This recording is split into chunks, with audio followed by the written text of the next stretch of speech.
I had thought that like having a loving relationship just wasn't on the table for me. I didn't think I was built for it. Like I thought I was broken or something. Yeah, I felt the same way. And like knowing that you can make your own model, or that there is a model if it fits right out there, like that's so huge. Welcome to Normalizing Non-Monogamy, the podcast where we interview incredible people from across the entire spectrum of non-monogamy to hear their fascinating stories. We strive to bring guests on the show who have a healthy approach to non-monogamy. However, it's important to remember that everyone does it a little bit differently, and the views and opinions expressed by our guests do not necessarily reflect our own. Additionally, we produce this show for entertainment purposes only. Please be aware that we aren't doctors or therapists. Consult a medical professional for anything regarding your health that you might learn about on the show. Enjoy! Welcome to episode 152. We're Finn and Emma, and today we have an interview with Emily and Matt. They are amazing and have both been exploring their sexuality in various ways, and also tell maybe a few cautious tales of what not to do.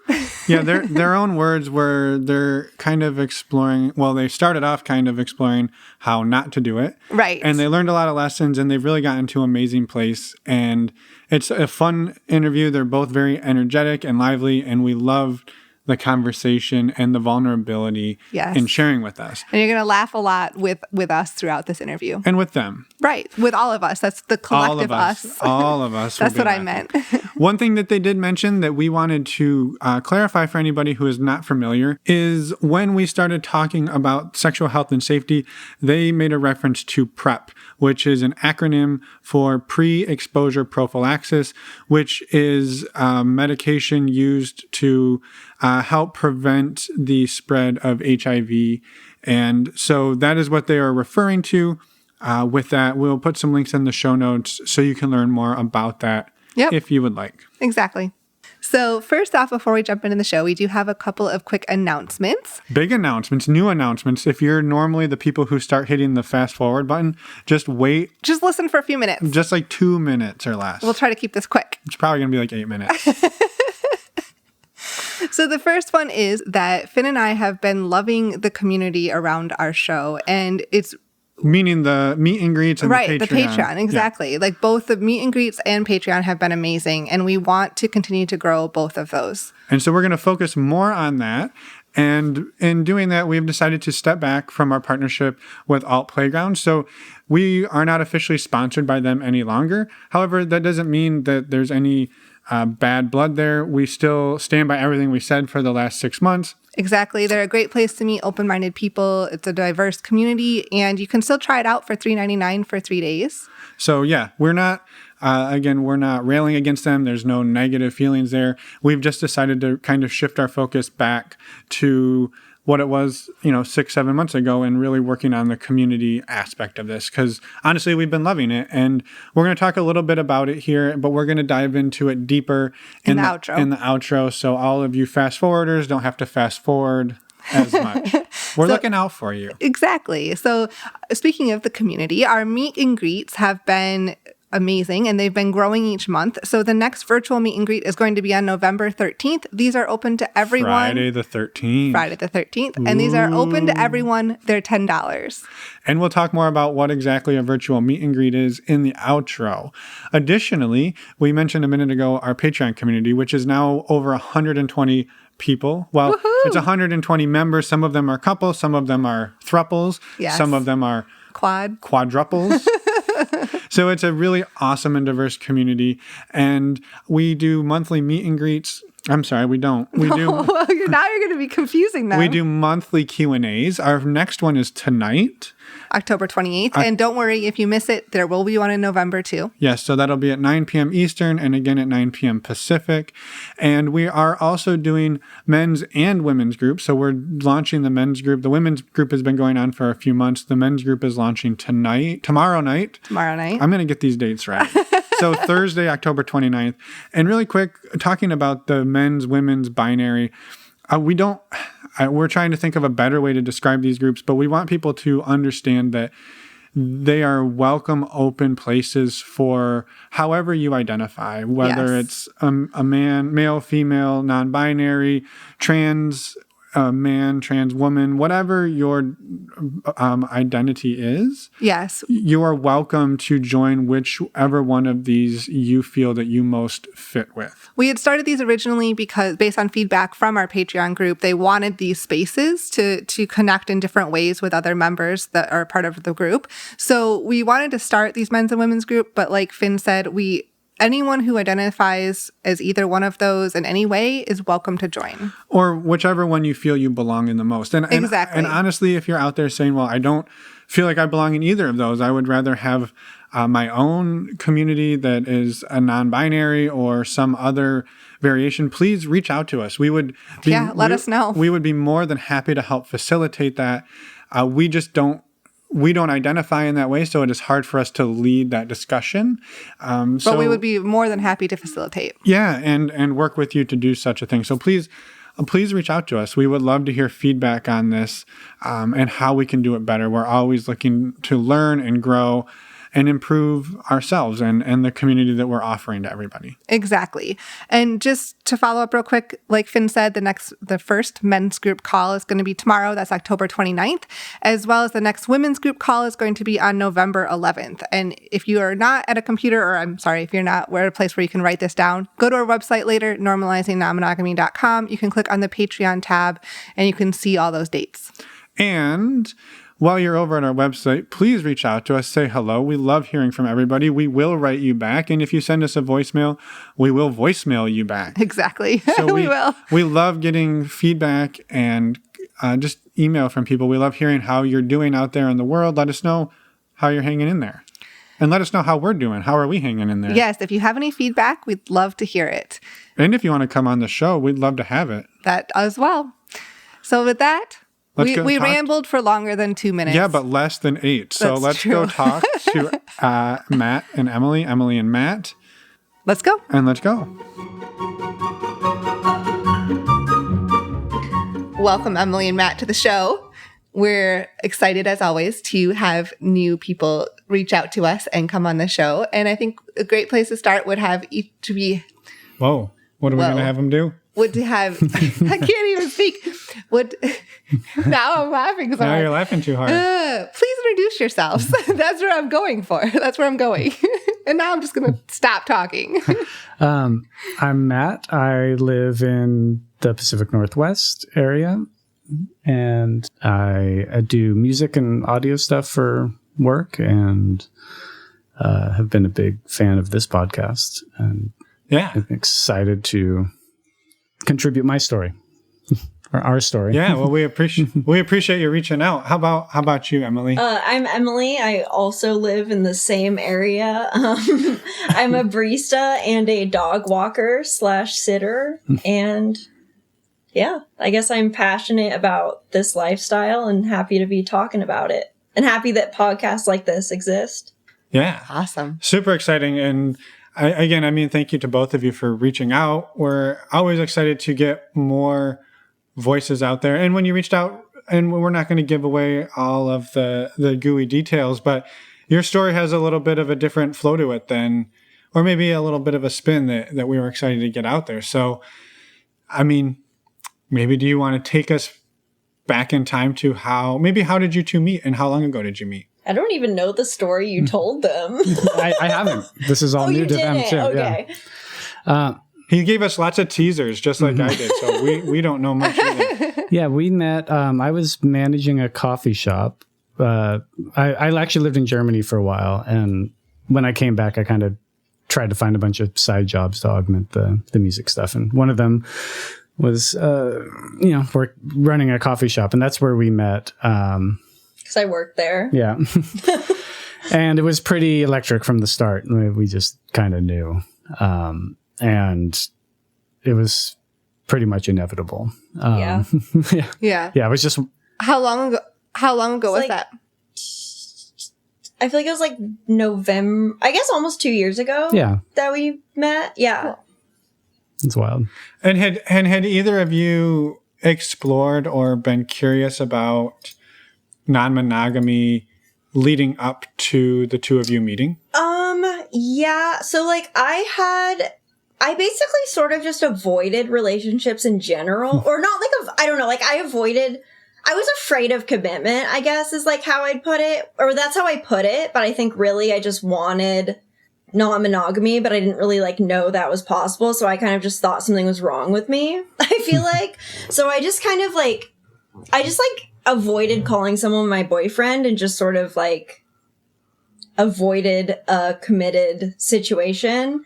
And then I even remember like on one of our like early dates, I was like, I don't do monogamy. And I think I like officially tried it with like the boyfriend before him, but that was just like, it was just like a bad fit. So that just didn't work in general. But that was my first time kind of like trying an actual relationship with that component.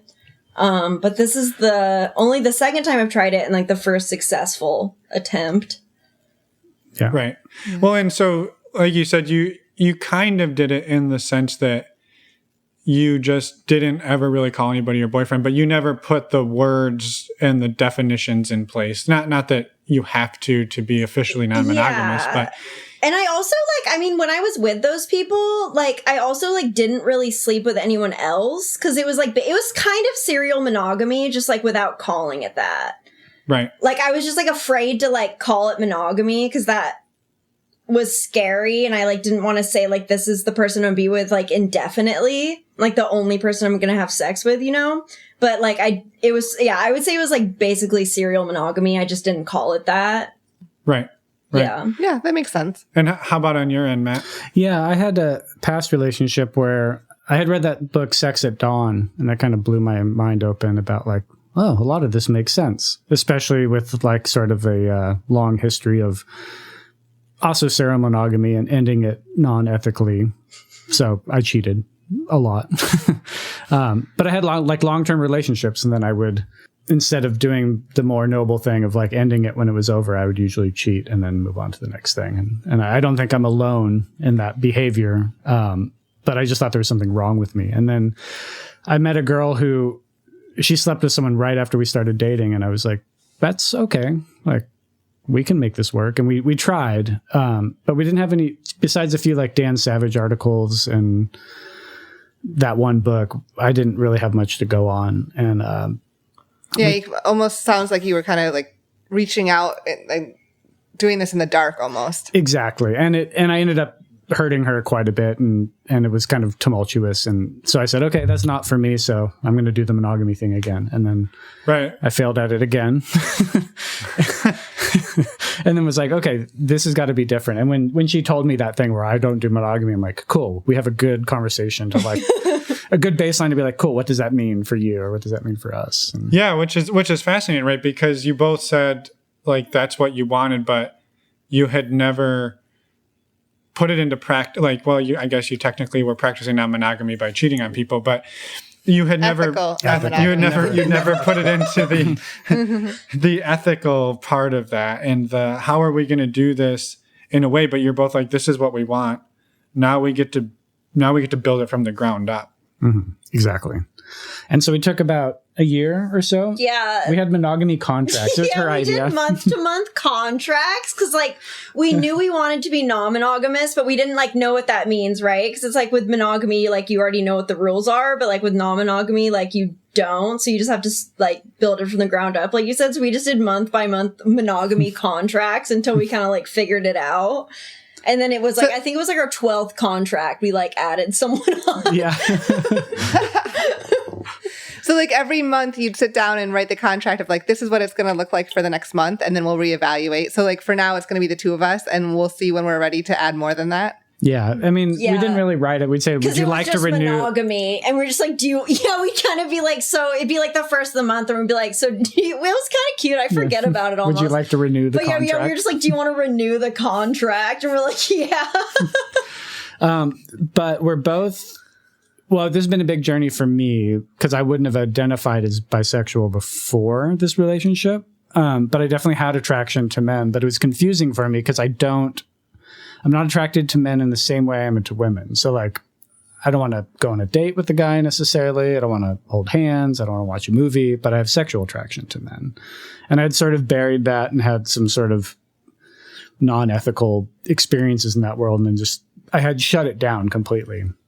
And after all these strings of after all these strings of failed monogamy experiences, I said, especially with her, with how electric it was, I'm like, okay, I'm going to do this right this time. And so I just told her, I'm like, I'm into men this way. And I was sweating and terrified. You took like an hour to tell me. And her response was like, hot.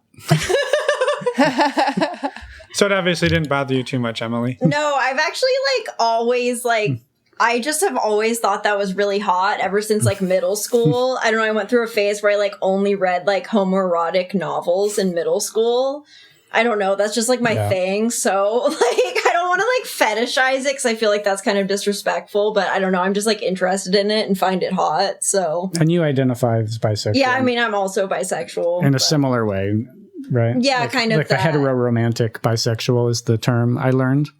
Yeah. Have you known you've been Emily, have you known you are bisexual for a while then, or is that something new as well?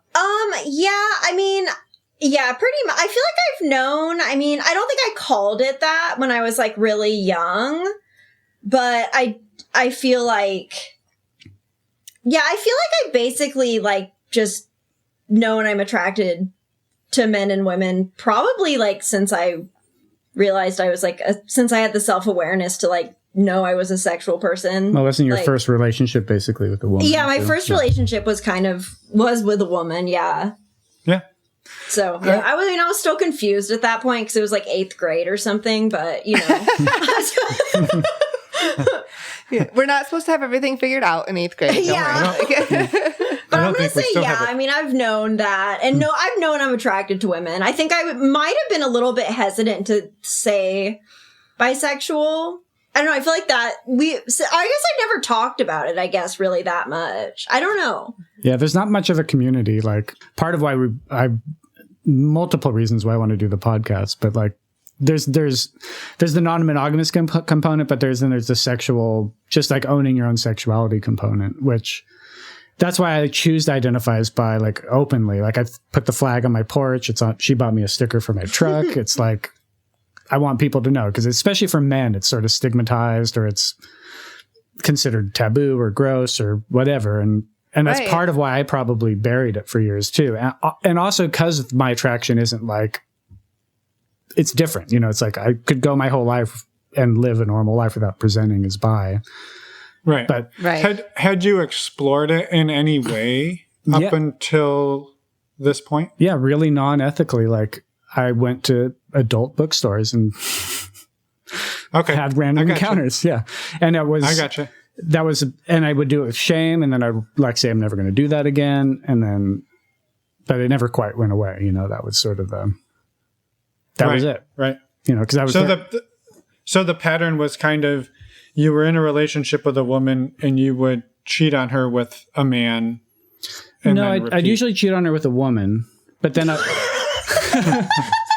no, but when I have... How cavalier that was really good. No, in my little downtime, I'd be like, I'm going to go get this, like, this bisexual urge out of my way and get it out of... get it out of my system, before the next one, that way it's never going to happen again. And then... Right, like the mindset of like, oh, if I do this one time or this one more time, then I'll never have that urge again. It'll get rid of it.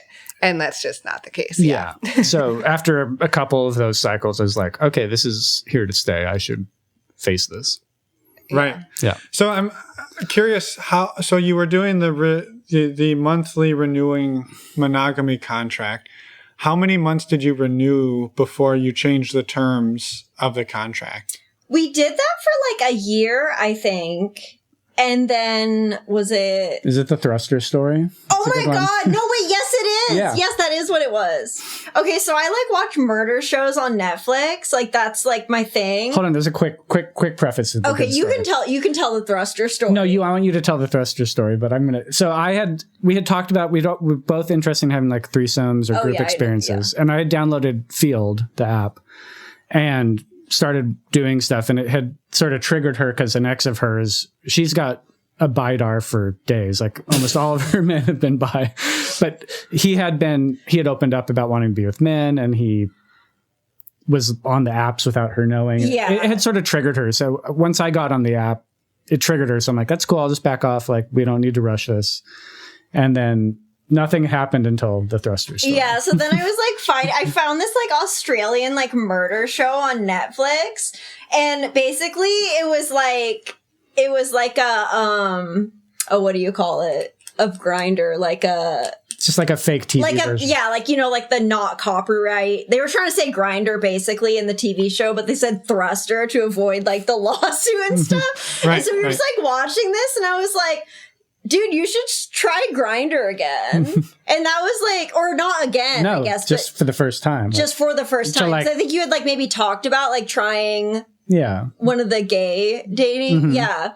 And so, yeah, thruster. And then like, that's basically, yeah, I guess that's what started our first non-monogamy contract. Yeah, because there was this biker, like this cyclist guy I had been chatting with on Grindr, and she's like, Matt can do ... with the cyclist, and Emily can do ... with, you know, we had started like saying these are the rules, like I never ended up meeting that guy, but that was the... But we'll never forget him. And I actually met a guy who I went like on a date with, and it turned out being more platonic because we had like music and stuff in common, and it was more just like a dude connection. I was more interested in a friend with him, but that was the most that came out of that era. Right. Yeah.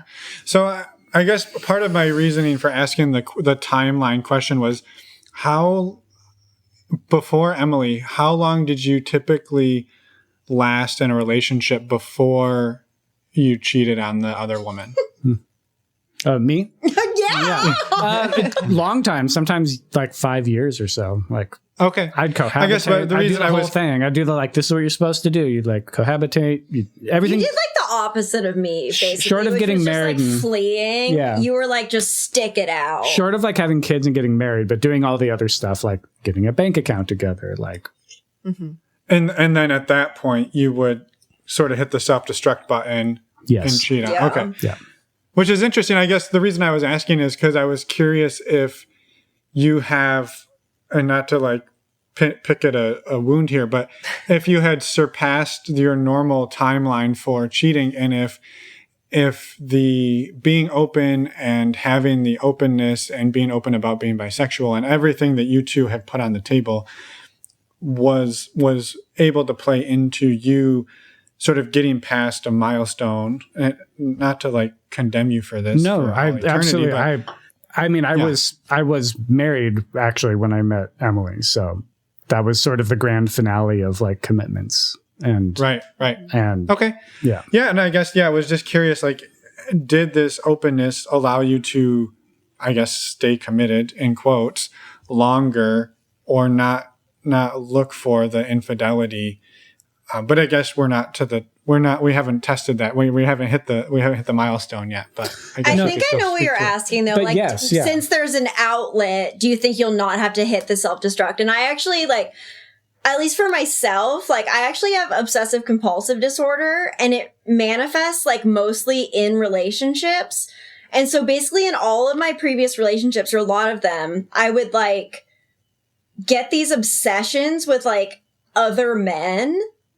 And like, basically, like, I would I would sabotage the relationship I had going on because and I knew I wasn't actually into this person. It was just like this obsession that I couldn't get out of my head. And like, basically, since I've like entered an actually non-monogamous relationship, like, I really haven't had that. Like, I feel like it was like, and basically, like, at least my last relationship, like, it ruined the relationship. And I think I was like sabotaging it because I was afraid, I guess, of monogamy, like, or like that also just wasn't like a good fit. But I don't know. I do feel like there was like a valve that needed to be opened, and it was sort of like, I feel like the non-monogamy would sort of bust out regardless somehow, like, for me and you in a way. Yeah. And so now being in it, we like don't feel like we have to like do this like sabotaging behavior, I guess. Correct. Yeah. Yeah, exactly. And it was different for you. It manifested Yeah. itself in the OCD. For me, it was like, let the relationship wither, fester, and then cheat and leave sort of thing. But that cycle for both of us is not, now that we have this model that we created for ourselves, there's no longer appeal. Because if I want to go I mean, yeah, we can get into that as it moves on, but like the possibilities now are just like, and especially like Emily's been amazing because every single, like I've been very rejection adverse and judgmental, like afraid of judgment. And every step of the way where I was like nervous about something, her response was like earlier, she's like, that's hot. Yeah. or whatever, go do it. I'm like, really? I can just go on an app and go meet some dude? You're like, yeah, go. Just talk to you tomorrow. I'm like, what? And yeah. And then for Emily, I know there was she like, I one of the things I love about her, she like loves a lot and connects a lot to people. And that was one of the discussions is like when we did break the contract, it was like, okay, what do we want this to be? Like, okay, there's stuff we want to do together. We want to experience group sexual stuff. But I knew for her, like she connects a lot to people. And then you had told me you would shut things down because you're like, oh, I'm dating this man. I'm not allowed to be close to this other person. Or even attracted to people. Like I'd feel guilt for feeling attracted to people, which I would sort of take to the OCD level and then have to like confess it. But also I do think that's just like my OCD, but also like I do feel like that's just a societal thing. And then my brain would like take it to the extreme. Right. Like I would get anxiety if I was attracted to someone else, like while I was in a relationship. And so I encouraged that and said, like, let's take that to the logical extreme. Like, what would it be like to hang out with a friend of yours who you're also attracted to without having to worry about if something happened? And, you know, does that mean we're poly? What does that mean? We didn't like all the, especially where we're at now, like whatever current definitions exist, I don't think we fit neatly into either one of any of them at this point. Like, right. Yeah. Well, and I guess maybe that leads into the question of what does it look like today? And then maybe taking us back to like, we talked a little bit about the grinder thruster, but like, how has it evolved and how long has the evolution? Like when did the thruster opening happen? Just pre-COVID, essentially. Like, yeah, I guess probably right before about a year ago. So maybe ago. January or something like that. I want to say January. We like maybe we downloaded Field again. And maybe like Scruff or... I think I downloaded some of the gay apps and we both got on Tinder. Yeah. Basically, we're like on all the apps now. But yeah I think that like basically I would guess like January because it was like pre-COVID and about like, a year in. Yeah. And so it started with... Yeah. Well, so I also like had a crush on one of my friends. I don't know where that... Was that first? With Jay? Yeah. Around the same time. Yeah. Basically, I think that was on our first non-monogamy contract because, like, basically I had this friend, Jay, and I was attracted to him. And also, like, I had avoided being friends with men because I, like, thought there was also something wrong with me. Welcome to living in this society. And, like, so I was like, yeah, I really like him and I want to be his friend. But like, I'm scared of it because I'm attracted to him. And so then, we were like, I don't know, why don't you just like hang out with him? And I think we set some like parameters for that. Yeah. But I think that was on our first, thing. And then I think you doing stuff with men was on our first like non-monogamy contract. Yeah. Yeah, I think those were the two things that were first. But as far as where it's at today, and then working back. Oh, was that the question? Yeah. I mean, yeah, no, you're fine. You're fine. Yeah. How has it progressed as just fine? Yeah. In whichever direction. But yeah, that was the... Yeah, that was like the first thing. But the first thing we did... No, the first thing we did was the trial by fire. That's a good story. Oh, yes. So we met a couple on Field. They seemed very cool. The guy was hetero-flexible. So we thought, okay, that's a little more comfortable for our orientation. And we said, we're just going to get drinks and say hi. And then... And we like didn't know what we were doing. So we didn't really like, I think, did we even set, no, we set boundaries beforehand, I think. Yeah. Like we're like, yeah, we like set boundaries. Like, I don't know, like we were just like use condoms for intercourse probably. Yeah. Oh no, we even set more than that. I think we were like no intercourse. Yeah. We ended up being a full swap. Anyways, we just did whatever the hell. Like once this thing actually was going down, we just did like everything. No condoms were even used. It was it was just a free for all, and then like you had a breakdown. I had a complete meltdown. I don't even know why, because I wasn't jealous. Like many people discussed, like the physical stuff was like surprisingly not like, oh, that's fun or that's hot or whatever. It wasn't, that part was fine, but like, yeah, we always refer to the like you just like watched me getting like fucked on a table and like you didn't even care. Yeah, or but like but like something about it was just like going from 0 to 60. I like had a complete breakdown and had to like I had to like call my therapist. Yeah, it was rough.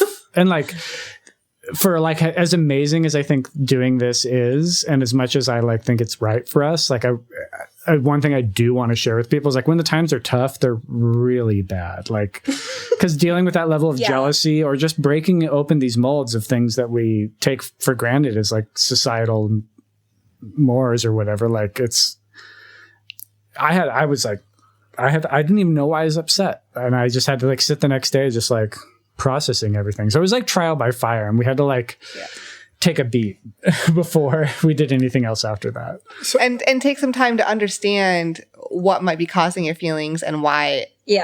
What to do about, like, the feelings are legitimate, and you just have to it does take time to sit with them sometimes and understand what might be the triggers. And like you said, there's nothing wrong with going 0 to 60, but maybe that wasn't necessarily the right speed for you. Yeah. I mean, and since we had no idea what we were like doing because we hadn't like done it yet, and like I said, like when you're like non-monogamous, like there's no rules there, so you just make them yourself. So we didn't like know what we were doing, so we didn't know what to ask each other and stuff beforehand or anything like that, you know? So it just kind of like... Yeah, which I can't remember which one of your guests, but they had like their fears, desires, and boundaries conversation. We do it every time. Yeah. And we've taught other people. Yeah, I don't know if they call it FDRs too, or if I got it from them, or like we call it the JFK now, or the LBJ, or like we just use presidents. But that like... in the course of this journey from like that initial experience of going from 0 to 60 to where we're at today, like anytime there's something new, we have our FDRs. That's our go-to. I think it's because like I couldn't remember what it was or something, and then we just FDR. Yeah. Yeah.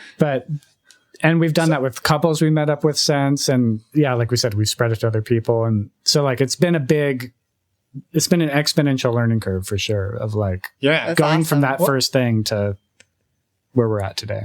So so backing up to the trial by fire night. So yeah, sorry, I interrupted. No.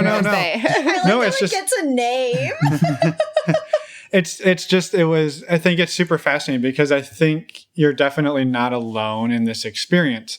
No, not at all. And so I wanted to touch on it again. So the meltdown you had, Matt, did it happen in the moment, or was it like on the way home? It was directly after we like went to their guest room. Yeah. And then I just lost it. And it was bad.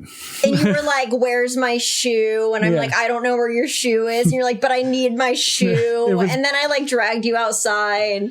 Yeah. Yeah. It was not in the moment. And it wasn't a jealousy thing either. It was just like like the Matrix blue pill, red pill thing or something. Like reality just shifted on me, and I just like I wasn't prepared to handle it. Well, and I guess maybe it sounds like you laid out rules and then you just said fuck all the rules and you just did whatever. I think alcohol said fuck all the rules. Yeah, we were also like so like nervous, and I had like a breakdown beforehand for some reason. No, we had a fight before because you had hung out with Jay, actually. Oh, was that it? Yeah, and then then you were like, I don't know if I can do the day. Oh, I think I was like hungover or something because I had hung out with Jay, who I mentioned earlier, like the friend.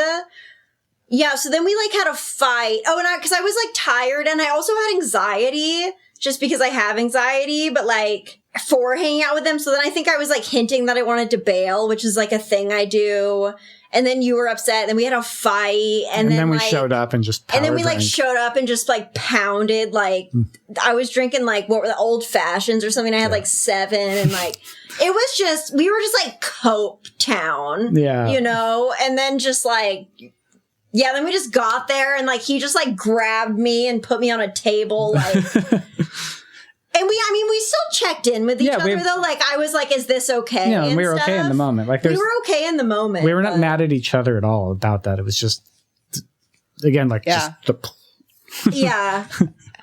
So maybe like for other people who are thinking like, holy shit, I don't want my first time to be like that.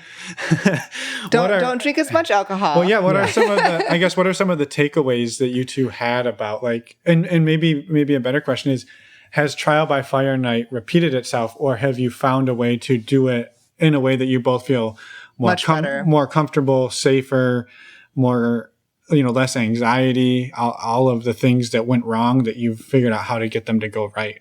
Yeah, we absolutely found ways to make it better. And that was part of the journey. So we started reading The Ethical Slut together, which I think it's a little clumsy and awkward. And there's a couple of chapters I would maybe skip. But like the jealousy chapter alone is amazing. And the whole book's worth reading, Like I encourage people who maybe have tried it and given up if it's like doesn't resonate with them. But it's like it's worth getting, even if you get like 2 nuggets out of it, those nuggets will stay with you and they will be very valuable. So we read that together. We talked about it. The next thing we did was a threesome with a bi guy, and it was much more successful. I still had a lot of like performance anxiety, like plumbing wasn't working and stuff but like as far as like emotionally, it was a good experience. And we went to a Club Sapphire up here, which is like the swinger club, but they have a bi night, which is cool. Mm-hmm. But it was also weird because it's like in a business park and it feels very unsexy. Like for the first half of the night, we're like, I don't know if this is going to work, but we met some nice folks who and had like a nice night with them. And that was like, and meeting them, and they were part of a like relationship anarchy crew. And I hadn't even heard of that yet. And so you start to meet folks and you learn about, there's just an infinite way of doing this. And like so we had another rough patch where we were basically doing stuff together. I had done a couple things with men on my own. It didn't bother her at all because it's just transactional, physical stuff. But then things just kind of went to different levels with Jay. And we had talked about it going sexual being okay, but...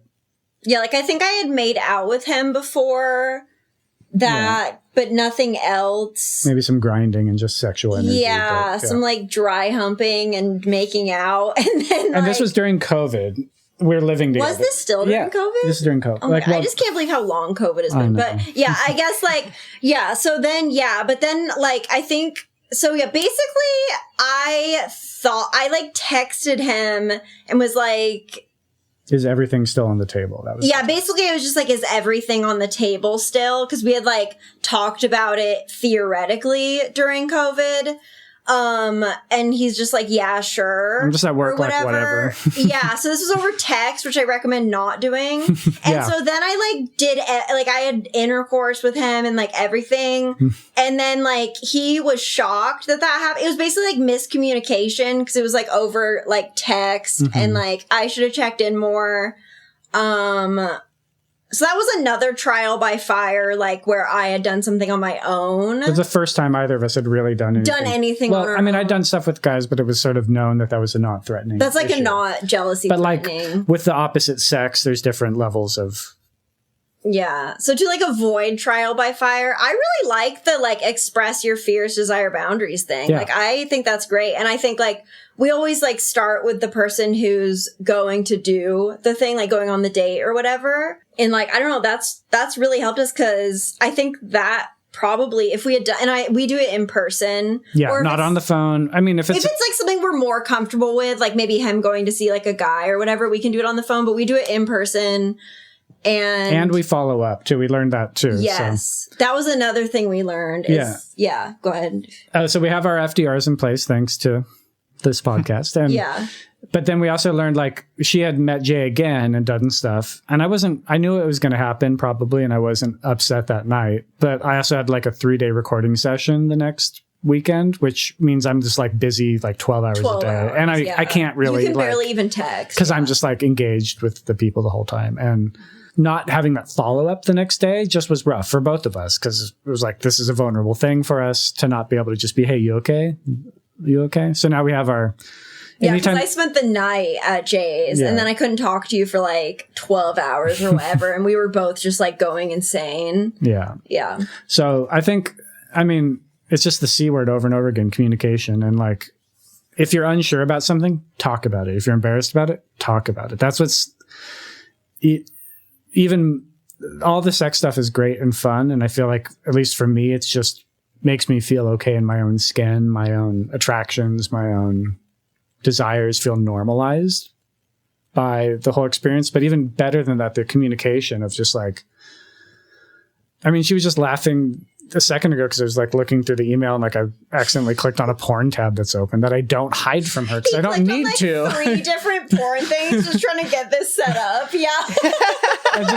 It's so nice to like laugh about that. And like out of context, it's just always so funny. Yeah, it's like whatever it's paused on is always ridiculous. But like that level of like it's nice to be like, so I had no intention to like date other women, but it went on the table because she was sort of dating this Jay guy. And I was like, okay, I matched with some girls on Tinder, went on a few dates, and just recently one's gotten a little more serious, and she handled it amazingly. But it's also helped because at this point we have all those tools in place. The like checking in before, checking in after. And like I said, we don't really fit in. We're not like swingers. We're not poly. Like we definitely consider ourselves monogamish. Like we are a couple. Like we are primary partners. Like that. Once we defined that really made me feel good about her doing stuff with other people. Because I was like, is this Jay guy your other boyfriend? Like, what do you want? And you're kind of like, I don't know. But after we sort of tested the waters, we're like, so I think having a definition can help. Like, what are you? Like, even if it's your own definition, we're like monogamish with a side of... Even though, yeah, I mean, I still don't know if that's like the exact... I mean, like... But if I tell someone we're monogamish that we're getting involved with, that gives them the impression that like we're a couple. Like, you know what I mean? Yeah. And that there's other things. The ish for us is like, there's a side of swinging, there's a side of poly, Yeah, there's I guess, a side of... Yeah. Everything else. So there's a little pie chart with everything else on it. But at least knowing that like we're the unit, at least for me, and yeah, it like gets the message across that we are the unit, and that's helpful. But then there is like literally whatever else we decide on. Yeah, and then for me emotionally, that feels good because I love having a partner. Like I love having you as a partner. Right. Yeah. Well, and it sounds like it's ever evolving, right? Like you said, things go on the table, they come off the table. Sometimes they're Emily, sometimes they're rules. Sorry. That was get good. It. took a minute. Sorry. That took me a minute. Grenade joke. I'm like, can you like cut out that pause and pretend I got it faster? I cannot. I absolutely cannot. So that one's staying in. I think that's amazing, right? And it sounds like, Emily, your relationship, we'll call it a relationship with this other person, Jay. And, you know, it's sort of this friends with benefits-y kind of thing. But like you said, you two are the primary. And it sounds like you too, Matt, you've developed some type of other friends with benefits type of dynamic with somebody else. I have my own Jay, actually, and she's literally a Jay. Also Jay, My Jay. I never thought about that. Yeah. And one thing I like about this model is like, I put myself on Tinder not even knowing if I wanted to date. It's hard to make friends as an adult. Like I'd be happy to just have friends. Like, and just knowing that I'm like ethnically non-monogamous and that I'm bisexual and that's like the baseline that I can be like something fundamental about me is on the table at the beginning is refreshing. Cause I have older friends that I'm like, my closest family members know, some of my friends know, but there's still some friends I'm afraid of. Like, even in the music community, it's weird. You think it's all artists and open-minded people, but it's still kind of a boys' club when you get in the rehearsal room and it's, you know, ball jokes and stuff. It's like, I'm like, do I really want to tell you this? Yeah. So just making friends with this new self-awareness is really a positive experience. And also when you first like date somebody, just that like sort of enthusiastic sharing of things that you might not do with a friend, I've found really liberating because it kind of re-energizes you, and that energy, it's not just focused on that one person. It like, we get to share it. I get to internalize it. That's what I've learned with like my J experience. It's like, oh, it's really nice to have this really strong connection. And like, yeah, we're exploring that it's gone past just friendship. It's gone physical, but it's just nice to not have that sort of like limitation on it, just kind of see what it becomes. Right. Yeah, no, I mean, thank you for sharing that. And I think, you know, maybe hearing too a little more about like contrasting the differences that each of you have experienced with being bisexual, right? Being a bi male versus being a bi female, and entering the dating world together and individually. Like what have your experiences been? Well, I would say I have less experience. Well, I don't know. I don't know. I was going to say I have less experience, but maybe I have more experience. I don't know. I haven't, like, within this relationship, like, I've only been with women, like, with him. Like in group scenarios or whatever. Yeah, in group stuff. Like, I don't know. I really want to, like, be with a woman, but I just feel like I'm, like, I don't know. I'm, like, really nervous about it. Because I think I haven't actually dated women. Like, when I was, like, sort of really young, like, just, like, very post-pubescent, you know, with that first girl I was talking about, like, we didn't, like, call it dating. Like, I didn't actually, like, know. I was, like, still discovering my sexuality to begin with, you know what I mean? So it's, like, I don't feel like I've ever actually, I don't know. I've had, like, some things with women, I guess I'd say, like, at parties or something, like, but I have not, like, had sex with a woman. I don't know. It's just, like, hard to explain, but no, basically I feel like, I don't know. I hate the word, like, experimented, but, like, basically I was experimenting because I was, like, so young, you know? I, like, had not, like, I guess since I've, like, discovered my sexuality, like, I haven't really been with a woman yet, and I really want to, but I feel like I don't really know how to. Like, I don't really know how to, like, flirt with women.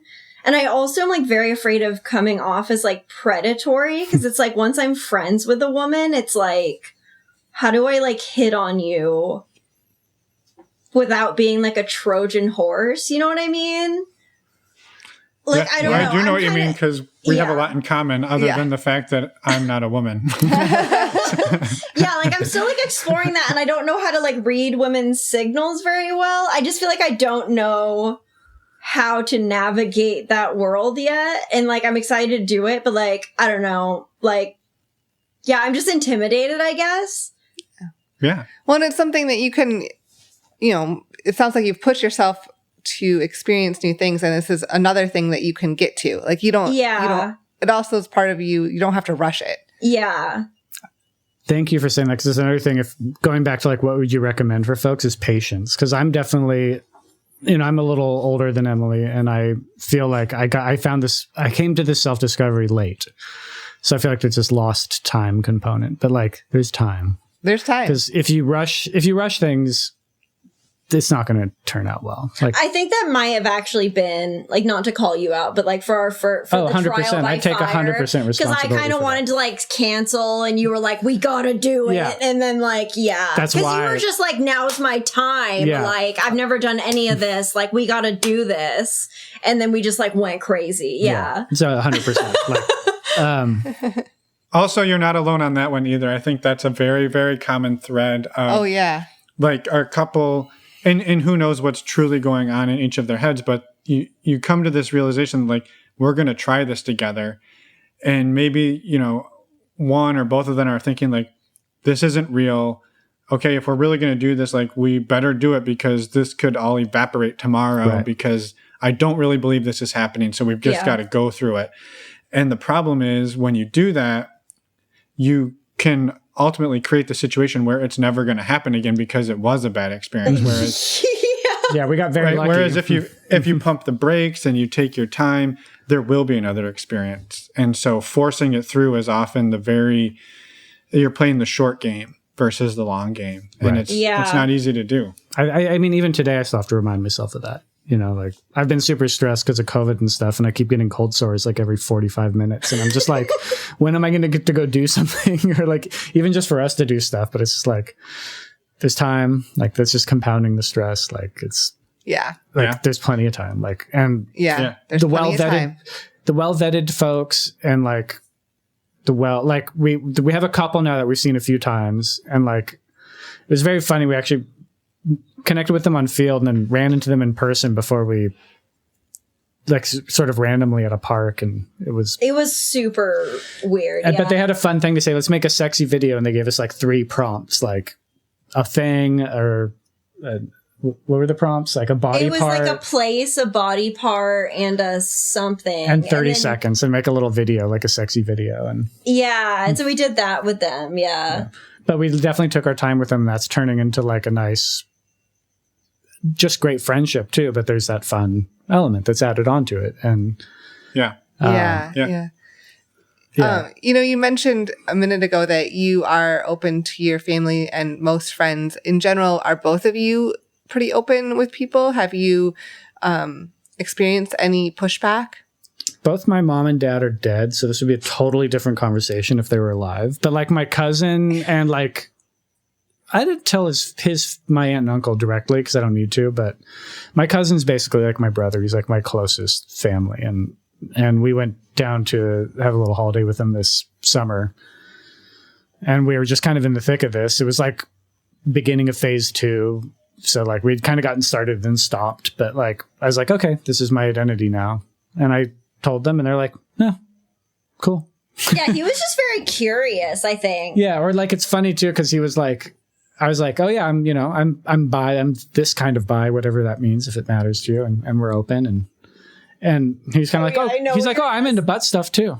And I was like, well, you don't have to be into butt stuff to be bi, but you also can be totally straight to be into butt stuff. But it was just it was fun because it opened up a conversation that was like we would never have had otherwise. And it was... Yeah, he was just like very curious about it. And I remember like one time you were like inside or something and his cousin and I were outside and he's just like, so this open relationship, like he just had questions about it. Yeah. And he's a big nudist too. Like every time we hang out with him, like hot springs, nude beaches, like him and his wife, that's what they do. And so they're pretty open-minded, but they're married and they're monogamous. And, but they weren't judgy and it was fine. It was like no big deal. And that's, I know I'm really lucky in that regard. Yeah, no, that's amazing. Yeah.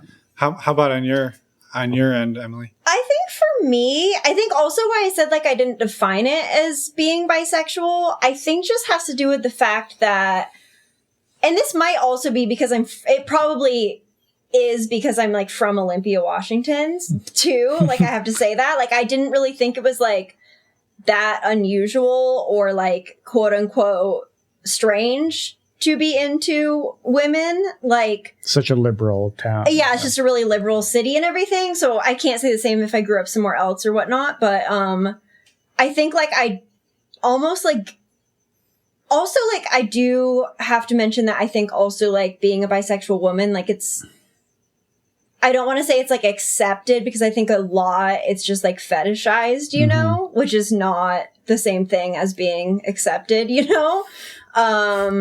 Yes. Well, and then oftentimes in the swinging world, it's encouraged or almost expected or frowned upon if you're not, right? It's, well, the women have to be bi. But then the men can't do anything. Exactly. Yeah. So I think for those reasons, like I think I never really even thought to really like, I don't know. I think it just like wasn't really like a thing. I don't know.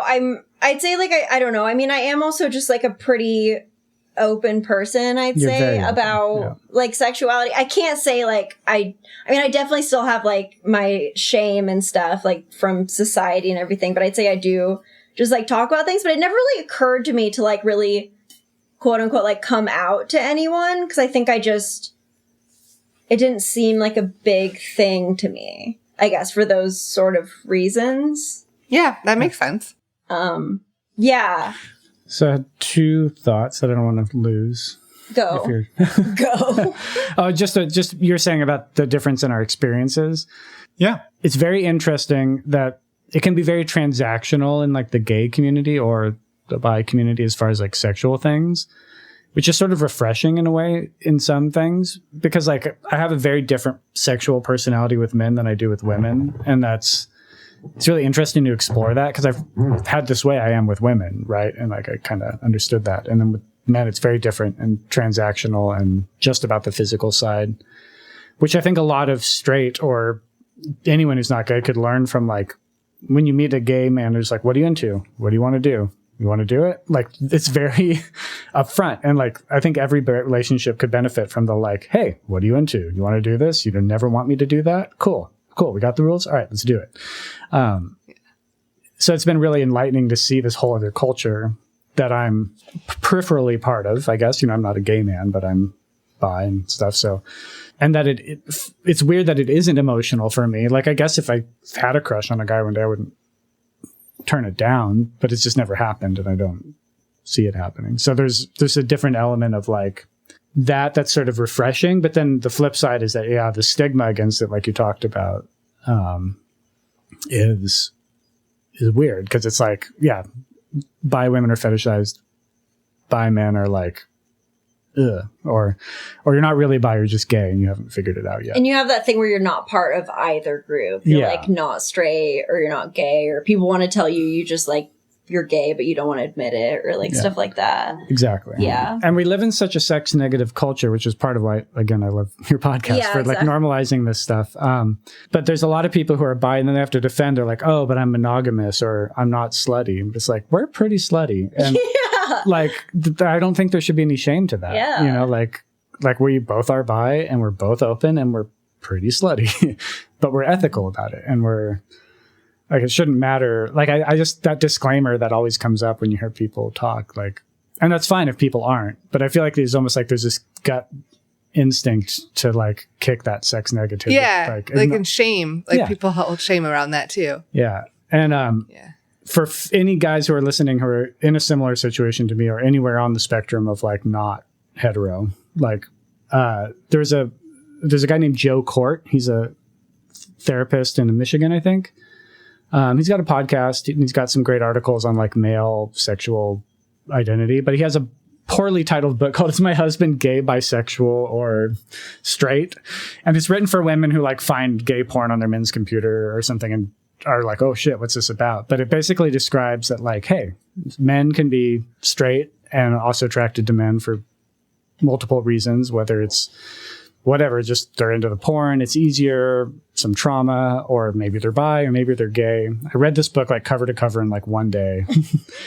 And the best thing I got out of it was like, it doesn't matter why. Like, I was trying to find an answer. Like, was I abused? Like, what's this weird sexual identity? And it's like, no, just you're into what you're into. It doesn't matter. It's cool. And so it doesn't matter. Yeah. And that was really, as far as my journey with my bisexuality, that was a big breakthrough. Yeah.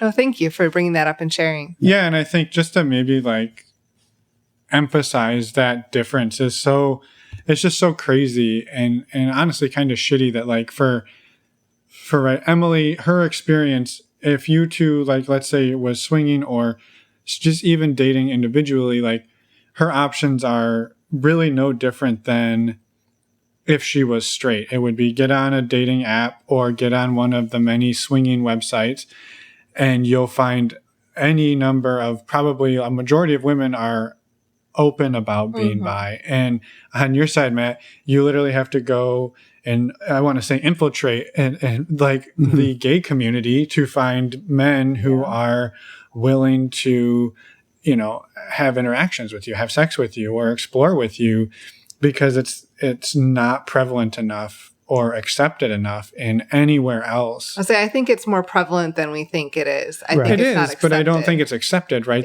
Like your option is like, well, I can't do it on any of the traditional, quote unquote, traditional swinging websites or dating websites. So I need to go to the all gay community and seek out experiences there. And I think, and even bi guys there are sort of a fetish too, because it's almost like a conquest for them too. It's like there's this whole level of, even on all the sides, like not exclusively, but I've encountered that in that world. Yeah. Have you been conquered? Just out of curiosity.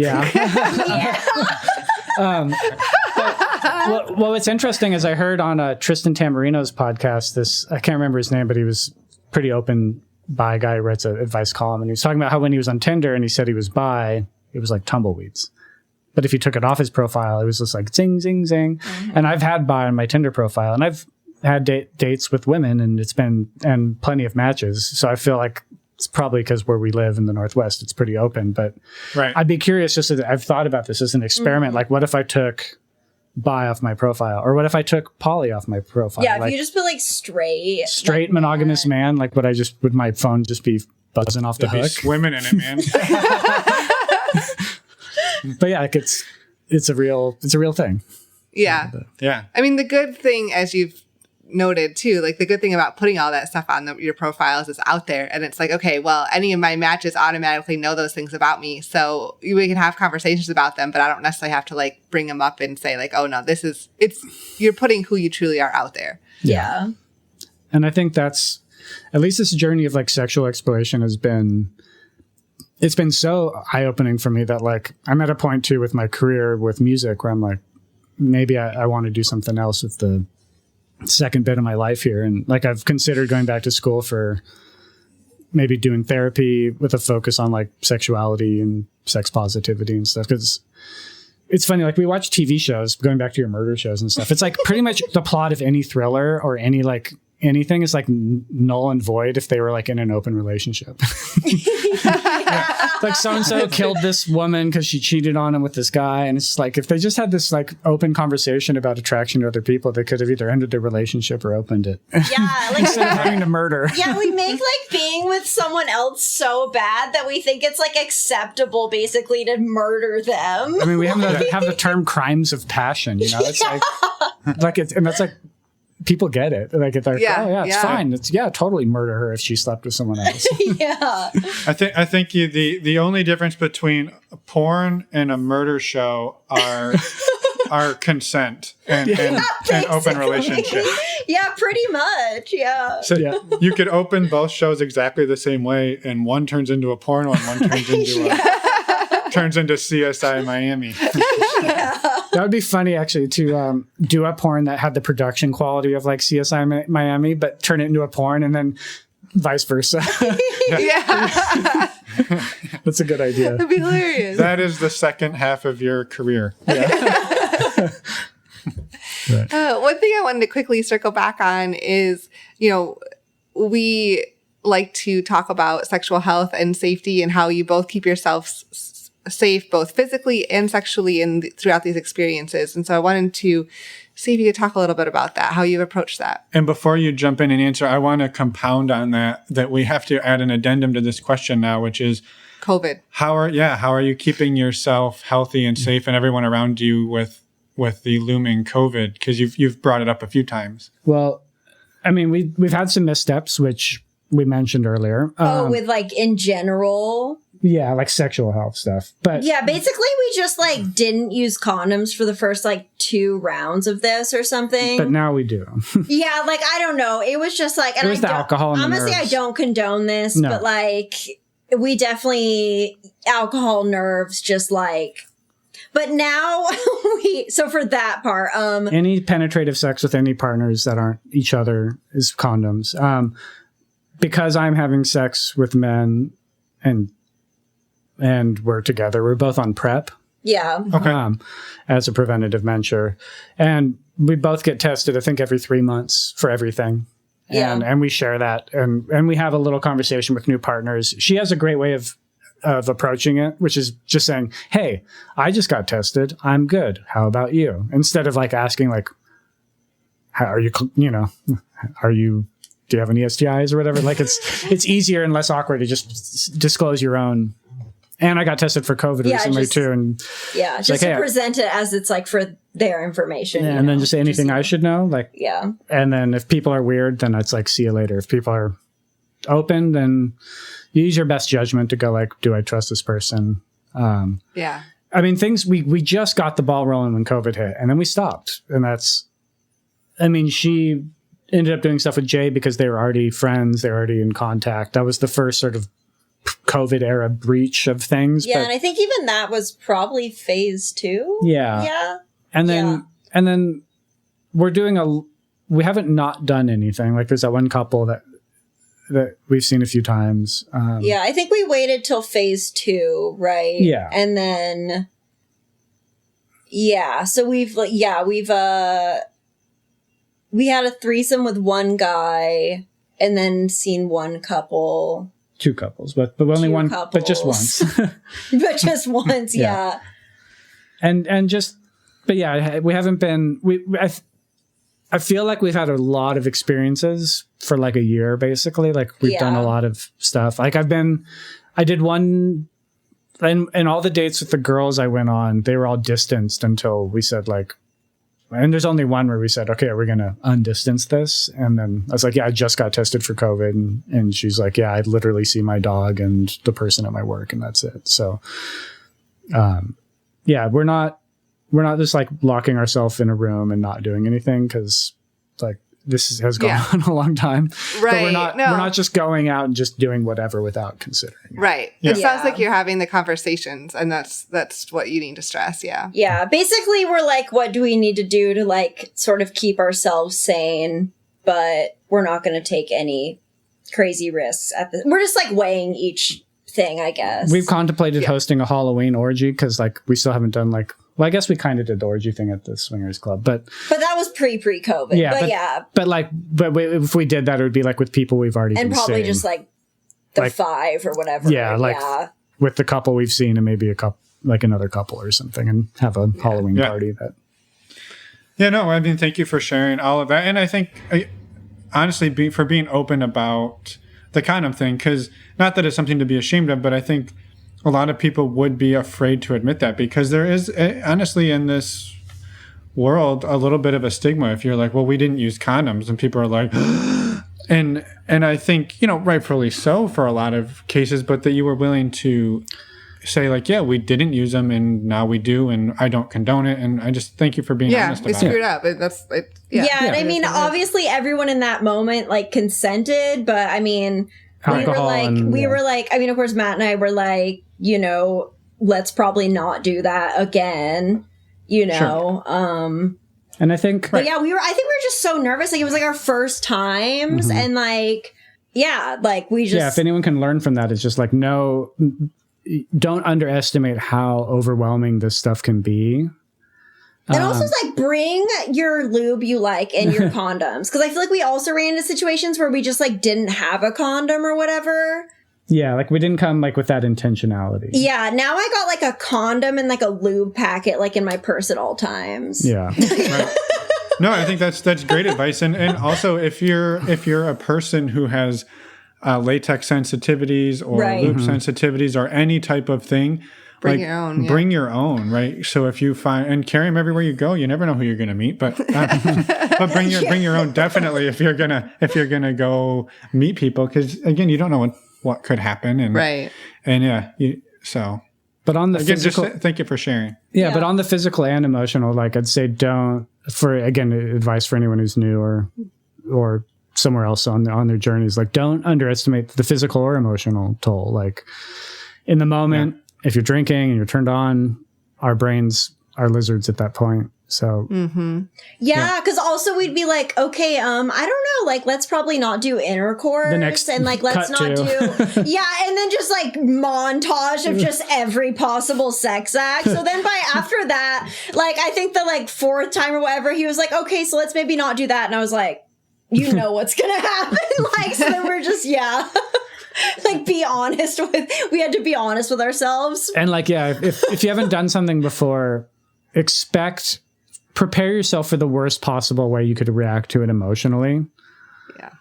And then if it doesn't happen, then it's cool. Like honestly, all the physical stuff together, and even like after the jealousies when she slept with Jay and it was sort of a rocky communication, it was like, it's just sex and it's not just sex at the same time. Like, and on one level, it's just sex. On another level, we have these relationships and these agreements we've made, and assume like you're going to be really messed up about it.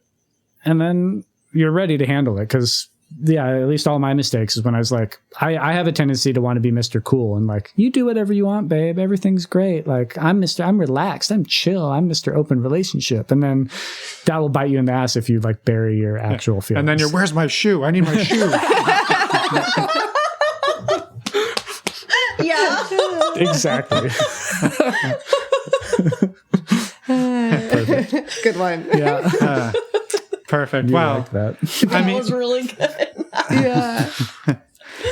So, I mean, thank you both for sharing everything with us, for taking us through the journey. And I mean, I don't want to be like, well, you did it all wrong, but like there was a lot of learning experiences. Oh, yeah. And I don't think we're still learning. Yeah. Yeah. No, and I think that's incredible. And again, like none of it was wrong, right? If you're learning and you're growing and you're happy, you seem happy together, you're laughing, you like, and not to say that there weren't hard times, but like you're here together and you're powering on and you're making it work. And I think we love seeing continuing to learn. Yeah. But it really, I mean, that being said too, it like, I had thought that like having a loving relationship just wasn't on the table for me. I didn't think I was built for it. Like I thought I was broken or something. Yeah, I felt the same way. And like knowing that you can make your own model or that there is a model, if it fits right out there, like that's so huge. Like we've been going through a lot with like everybody has through this year, this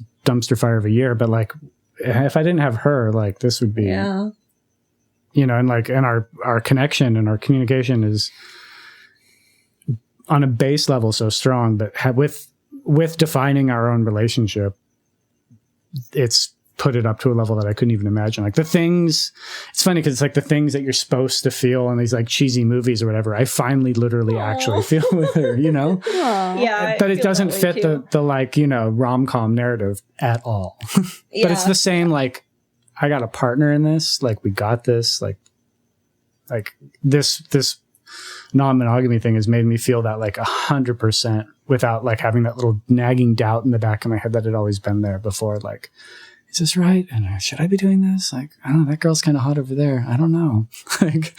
like it's. Yeah. No. Awesome. Well, thank you for sharing.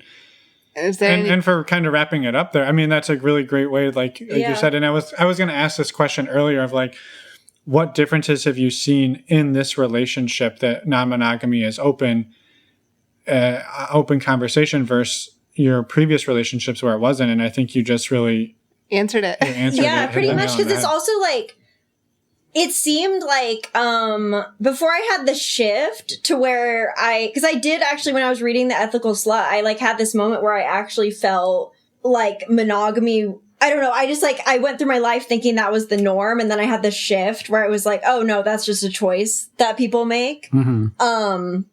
If you have that monogamy mindset, like I think you think like your partner sleeping with someone else is going to be like the worst thing ever for whatever reason, you know? And then it's like, oh, well, if you can go do that and like we're still fine, it's like, then what is there to like, I guess, tear us apart, you know, or whatever?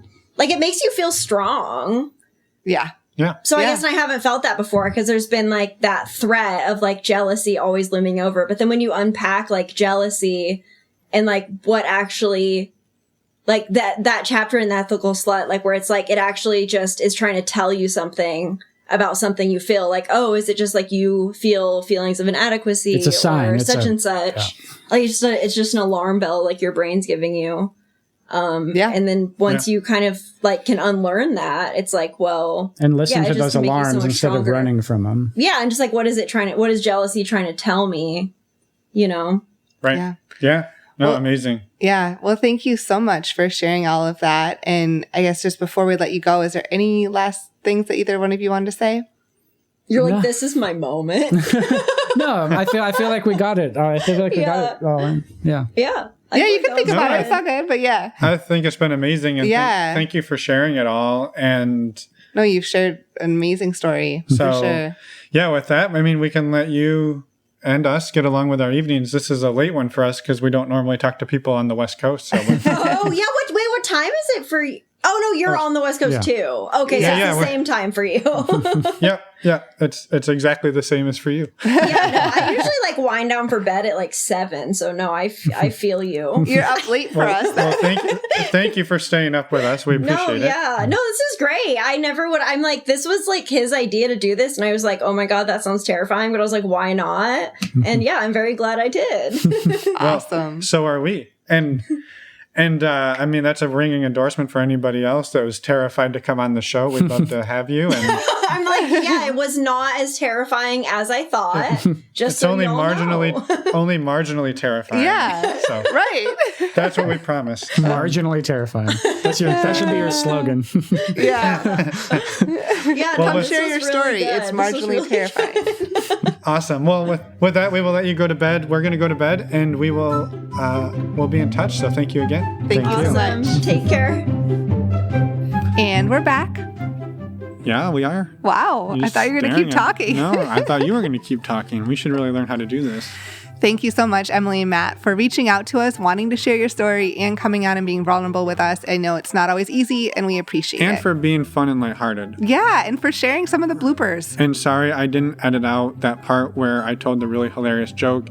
And it took everybody a beat to get it. I left it in because I can, because that's the power of editing. Right, exactly. It's our show, I guess. We can leave anything in. So thank you for allowing me to do that. And rolling with it. So back at the beginning, whatever it was, an hour ago, plus 7 minutes of intro, we talked about our virtual meet and greets. So the virtual meet and greets work as follows. They're open to everybody. They're $10. Go to our website, click on the Meet and Greet tab, and you will see all of the information of how they work and where to sign up. But basically, we bring everybody together in a giant Zoom call, and then we use the breakout room feature to ask questions and then break you up into smaller groups of 2, 3, 4, and you get to talk about a topic or just talk amongst yourselves and meet people. We've gotten some really great feedback on these, that people have started really great friendships all over the country. They've been staying in contact.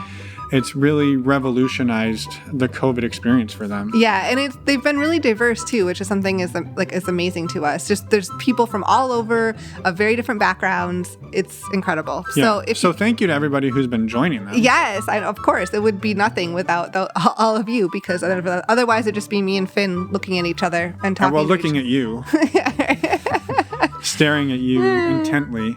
So our next virtual meet and greet is November 13th. That's Friday the 13th. It's going to be from 10 p.m. Eastern to midnight. Now, we know that's a little late, but we wanted to give enough time for our West Coasters to get off work. So 10 p.m. Put their kids to sleep. Yeah, 10 p.m. Friday the 13th. Yes. And we also talked quite a bit about Patreon in the beginning, but we're not going to rehash it too much, but it is a community of now 120 plus amazing individuals, and it's just fantastic. We have an ongoing MeWe chat room where people can support each other. We do the monthly Q&As. We do the men's and women's group, and we're always looking to add new things and find ways to build the community stronger. And honestly, just a huge, gigantic thank you to all our patrons. Yeah, like the part of our decision to shift back our focus on the community has been how much we've been loving the Patreon community that everybody has been creating. And yeah, so thank you for supporting the show and supporting the work and supporting the community. And just to say the dates one more time, our next Q&A. You messed it up this time. Is tonight, October 28th. And if you happen to miss it, don't worry. We'll come back and we'll have one in November. We also have our men's group call coming up tomorrow, October 29th. Again, there'll be another one if you miss that. And the women's group call, November 11th. So those are the dates. You can go to our website, normalizingnonmonogamy.com, and click on the Patreon tab to see all of the information there. And don't forget to send us emails telling us you love us.